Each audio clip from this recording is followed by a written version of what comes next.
देवराधा trust Satyavani channel आपण सर्व धर्मप्रेमी बंधू भगिनींचे सहर्ष स्वागत करीत आहे. ज्योतिष विश्लेषण ह्या आमच्या विशेष कार्यक्रमात आज आपण चर्चा करणार आहोत मेष लग्न आणि द्वादश भावाचा गुरु या विशेष ग्रहस्थितीची.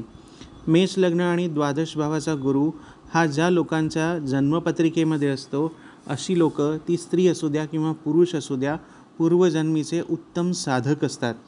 ह्या लोकांना वाचासिद्धी असते. प्रत्यक्ष वाग्देवता सरस्वती ह्यांच्या जिभेवरती विराजमान असते. ही ग्रहस्थिती फार दुर्मिळ असून लाखो लोकांपैकी एखाद्याच व्यक्तीच्या पत्रिकेमध्ये ही विशेष ग्रहस्थिती आढळून येते. ह्या लोकांवर भगवंताची विशेष कृपा असते. ह्यांच्या आशीर्वादाने घोर पापी मनुष्यसुद्धा तरू शकतो. मात्र अशा लोकांना त्रास देणाऱ्यांना, त्यांचा छळ करणाऱ्यांना ईश्वर मोठा दंड देतो.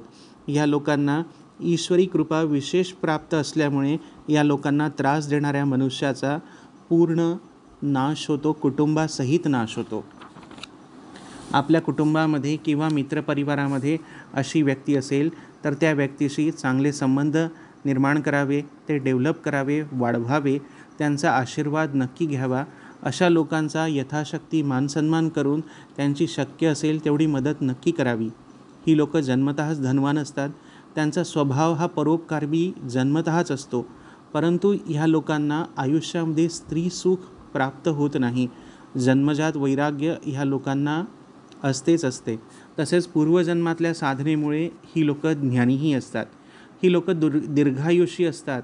ह्या लोकांना महामृत्यू प्राप्त होतो, म्हणजे ह्या लोकांचा मृत्यू सहज घडून येतो आणि ह्यांचा पुनर्जन्मसुद्धा होत नाही.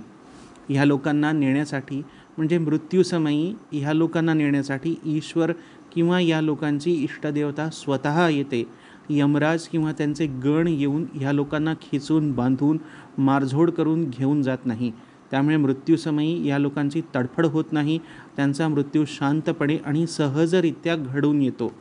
शास्त्रामध्ये या अवस्थेला महामृत्यू असे म्हटलेले आहे. अशा लोकांचा आशीर्वाद नक्की प्राप्त करावा, त्यांची सेवा करावी, कारण ही लोक स्वतः गुरु अवस्थेला प्राप्त असतात. ही लोक स्वतंत्र विचारांची असतात, स्वतःवरती कोणाला हावी होऊ देत नाही आणि पूर्वजन्मात केलेल्या साधनेमुळे, गुरु अवस्था प्राप्त झाल्यामुळे आणि ईश्वरी शक्तीची विशेष कृपा असल्यामुळे ह्या लोकांनी दिलेला आशीर्वाद हा तात्काळ फलीभूत होतो.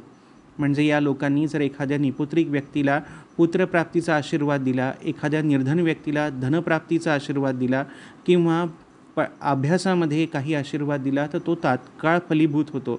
मात्र ह्या लोकांजवळ विशेष अशी सिद्धता असल्यामुळे जर ह्या लोकांना त्रास दिला तर ह्या लोकांनी दिलेला शापसुद्धा तात्काळ फलीभूत होतो. मेष लग्न आणि द्वादश भावाचा गुरु ज्या व्यक्तीच्या पत्रिकेत असेल अशी व्यक्ती साक्षात ईश्वरी अंश अवतार असते.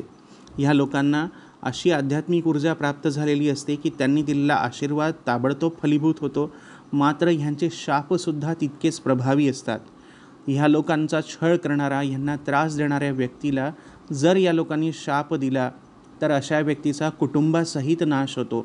त्यामुळे आपल्या आयुष्यामध्ये जर अशी व्यक्ती आपल्याला कधी भेटली तर अशा व्यक्तीची सेवा नक्की करावी, त्या व्यक्तीची मदत नक्की करावी. ही लोक स्वभावाने फार परोपकारी असतात. परोपकार करण्यामध्ये जर या लोकांची मदत केली तर त्याचं फळ आपल्यालाही प्राप्त होतं. परत या लोकांचा विशेष असा आशीर्वादसुद्धा प्राप्त होतो. ही लोक प्रत्यक्ष गुरु अवस्थेला प्राप्त झालेली असल्यामुळे ह्या लोकांकडनं आध्यात्मिक मार्गदर्शनसुद्धा अनेकांना मिळतं. त्यामुळे आपल्या आयुष्यात जर अशी व्यक्ती कधी आपल्याला भेटली तर त्या व्यक्तीशी चांगले संबंध निर्माण करावे, त्या व्यक्तीचा आशीर्वाद नक्की घ्यावा.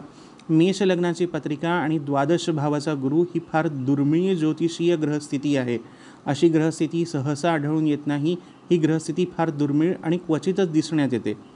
आमचं म्हणणं असं आहे की अशी व्यक्ती जर आपल्याला मिळाली, आयुष्यामध्ये भेटली, तर ह्या संधीचा फायदा नक्की घ्यावा आणि आपलं भलं ह्या व्यक्तीच्या आशीर्वादाने नक्की करून घ्यावं.